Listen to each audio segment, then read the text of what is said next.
Merci. La parole est à Fanélie Carré-Comte pour le groupe SRC.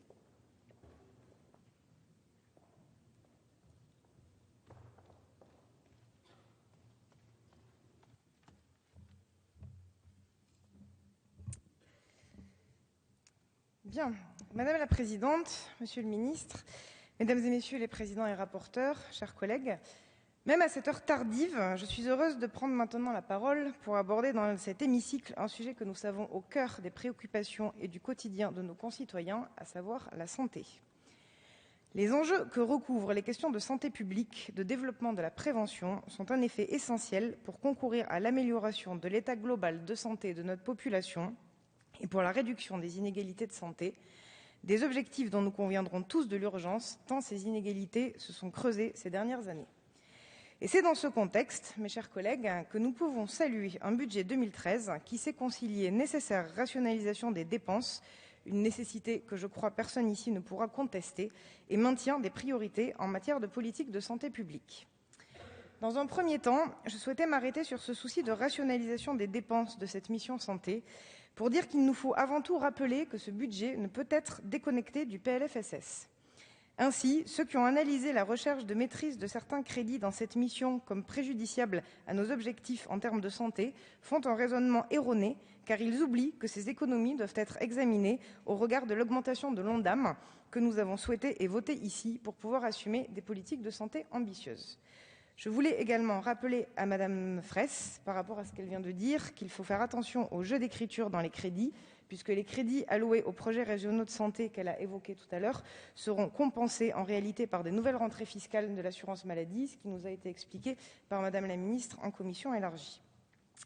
Ensuite, je souhaite souligner le fait que l'essentiel des efforts budgétaires de cette mission santé se traduit par un élément important qui a d'ailleurs fait l'objet d'une recommandation récente d'un rapport de l'IGF, à savoir la volonté de maîtriser les dépenses des opérateurs, particulièrement de ceux dont le fonds de roulement est très important, comme l'INPES ou les PRUS. On pose ici les prémices d'une nécessaire réflexion plus large sur le rôle et l'organisation future des agences de santé, l'articulation de certaines de leurs missions, des questions sur lesquelles on sait que Madame la Ministre a d'ores et déjà commandé un rapport pour que les réflexions en ce sens puissent se poursuivre. Dans un second temps, je voudrais revenir sur un autre point notable de ce budget, la volonté affichée par le gouvernement d'engager une action forte en termes d'amélioration du pilotage de la politique de santé publique. À ce titre, les crédits alloués aux actions en ce sens sont en augmentation de 2%. Cette exigence semblait avoir été abandonnée par la précédente majorité. La loi du 9 août 2004 relative à la politique de santé publique n'a jamais été évaluée. Le manque de stratégie, de hiérarchisation des priorités dans la politique de prévention a ainsi été critiqué ces dernières années dans de nombreux rapports, tant parlementaires que des organismes de contrôle. Ainsi, par les choix budgétaires de ce budget 2013, le gouvernement démontre qu'il choisit de tracer les premières lignes d'une véritable politique de santé publique de long terme qui sera prolongée par la loi annoncée sur ce sujet par Madame la Ministre pour l'année prochaine, en 2014. Enfin, et ce sera le dernier point de mon intervention, ce travail de réaffirmation des priorités et de mobilisation de moyens à la hauteur des objectifs fixés se traduit par plusieurs éléments importants. Concernant la veille sanitaire, il est important de souligner la hausse de subventions pour charges de service public de l'INVS.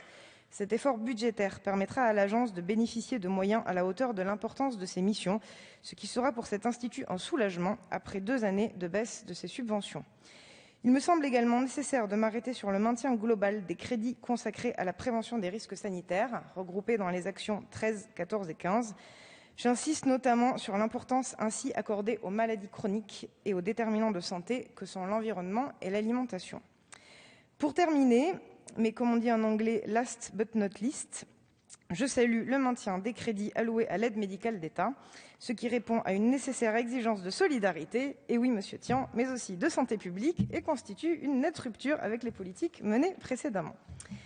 Par ce souci affiché de rationalisation des dépenses, de hiérarchisation des priorités, par les moyens dégagés pour mettre en œuvre des politiques de prévention sur des sujets essentiels, nous posons ici les bases d'une politique qui ne fait pas de la santé une variable d'ajustement, mais bien une priorité pour nos concitoyens, car les inégalités face à la santé sont aujourd'hui l'une des pires des injustices. Le groupe SRC votera donc résolument en faveur des crédits de cette mission santé. Je vous remercie. Merci.